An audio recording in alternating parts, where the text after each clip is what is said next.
Welcome back to the channel, everybody. So the other day I shot a doe with a Beast Broadhead. So I wanted to do an update of the performance of the Beast Broadhead and how the Broadhead actually survived with actually shooting a deer. You see all these videos out there, these guys testing them on this, that, and the next thing, but I haven't seen anything of anybody shooting a real life deer with one. So I figured I might as well do a video. Maybe they're out there and I just haven't found them. But today's video, you're going to see a doe being shot, a little bit of the tracking, the recovery of the animal, bringing it back and measuring the actual entry-exit holes, checking the damage to the internal body cavity, and reviewing of the actual Beast Broadhead itself. So, that being said, here's the Broadhead. Blades are straight. They go open and close. I did have to monkey around a little bit to get the dirt cleaned out of the actual ferrule holes, but we got it. There is a little damage to one blade. There's a tiny little nick out of it. You won't be able to see it on camera, but you can see it with the naked eye. When I first bought these Broadheads, they were razor sharp out of the package. You could shave the hair off your arm with it. Now, neither blade really does anything for shaving the hair off your arm. One of them won't shave anything, and the other one barely shaves. I mean, it will cut some hair, but nowhere near as sharp as they were day one when I used them. But keep in mind, this arrow was buried in the dirt behind the deer, so I think I hit a little rock. I know we hit the ribs. But, hey, we got venison in the freezer. It's all that matters. So things we have to keep in mind with shooting this deer is, number one, it was a solid liver hit. Did not get the guts. In the video, as you're going to see, it looked like a perfect lung shot on it, but it did have its front leg back. You don't notice that it's a little far back on the shot until after the deer is actually running away. Really wasn't pleased with the blood trail, even though it was a liver shot. I've used other blades before, had liver shots and had blood trails we could follow. This one got a little spotty. So I wasn't thrilled about that. Eventually I lost it in the hayfield. Just happened to pick it back up because I seen where the deer last was, and there was a well-known trail that leads into the woods. And also what we don't know from the actual footage of killing the deer is about 45 minutes later I heard a large crash in the area where I actually found the deer. So I had a feeling that the deer was down, but did not officially know any of that until final recovery, but it all made sense as I played it back in my head. But I felt it was a good shot. It is a medium-sized doe. I was happy with the pass-through shot. That's what I bought these blades for. A little disappointed with hole size, as you guys are going to see. And that's probably going to be the leading factor of why I don't have these as my number one Broadhead in my quiver moving forward. I don't want to risk shooting a big buck with one of these things, having a blood trail like I did, and entry exit holes like I did, and end up not getting the deer. Especially when you're on these public land, tight boundaries, private landowners won't let you cross. Like, I have to know that my equipment is going to do exactly what I want it to do and get these deer down as fast as possible before they can cross onto a different property. So here's a close-up on that blade. As you can see, like I said, they're straight. And you can't really see the little nick in the blade on the one side in the video, but you know, overall, they survived compared to other broadheads that I've used when I've shot a deer. So with that, let's cut to the video of actually shooting the deer, tracking it, and bringing it home.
Alright, at point of impact, got the arrow. Let's pull this out.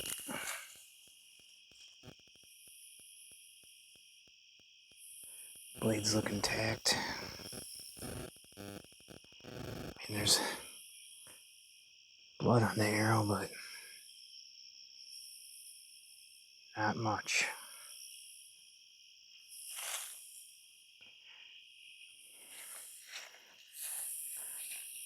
See if we can find some blood.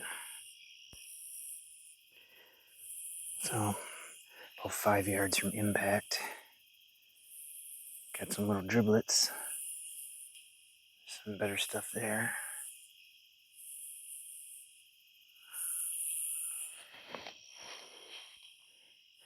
About 15, 20 yards.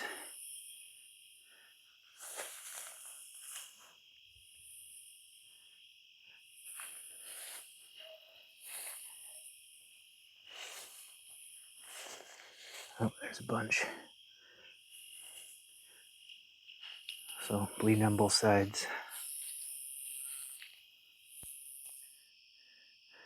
This is the blood trail Beast Broadhead gets you. Little driblets. The only reason I got this far, I lost the blood in the field. And I know there's a trail in the corner of the field, so I started walking down it, and lo and behold, just little dribbles. So the deer must have stood here for a little bit. I did hear a crash in this vicinity, another reason why I came this way, but I lost blood after that tree. I actually walked past the deer the first time. There she is.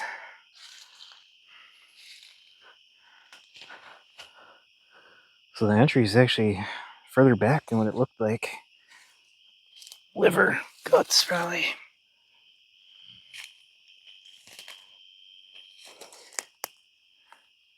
Let's flip her over. Yeah, probably liver. That's the exit. Not 2¼ inches. Or 2.0 or whatever. It's more like 0.5. Alright, so before I get too far in skinning my deer that I shot with that Beast Broadhead, let's measure the entry hole. So I'd say the full 2 inches upon entry. So here, here. But like the meat, the flap, the hole closed back up. So the exit, that's your exit. That's maybe 1 inch and 1/8 if you're lucky. You can see, not very big. So we'll see what it looks like with the hide off, but yeah, maybe 1 inch and 1/4. So it's hard to see, but this is the entry hole. It actually broke a rib. Did not do the blade retracting technology on that one. Now on the entry or on the exit hole here, that went right in between the 2 ribs. So that was, the blades did retract on that. But the main problem I have is the meat and the skin is filling the hole back in, so the deer can't bleed. Now internally in this cavity, it was full of blood, but yeah, it just couldn't get out. So now that you guys have seen the shot, the blood trail, the damage it actually did on the carcass, I'm going to leave it up to you to decide if you want this in your quiver or not. I feel the Broadhead, it did everything that Bowmar advertised it as. It would be reusable. I wouldn't trust it as my #1 arrow because it's not as sharp now, but it was reusable. It flies true to my field type. It also did the bone retracting technology, which he advertised it as.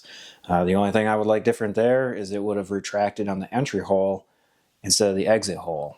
Those exit holes, I want them as big as possible, open up that body cavity and get that blood flowing. That was the #1 thing that did not happen on this. The The actual cut on it was about the size of the blades, thickness wise. And you guys seen that it was just over an inch hole size, roughly, when we measured it.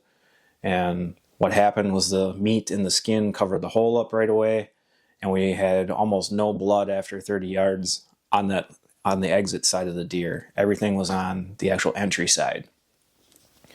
And the body cavity internally was completely full of liquefied blood, so it didn't clot, it didn't cover up any holes from that when I actually gutted the deer. So, like I said, you guys be the judge for yourself of what you want as a hunter. This is an arrow. I'm going to keep it in my quiver, but it is not going to be my primary arrow going forward. So, thanks for watching.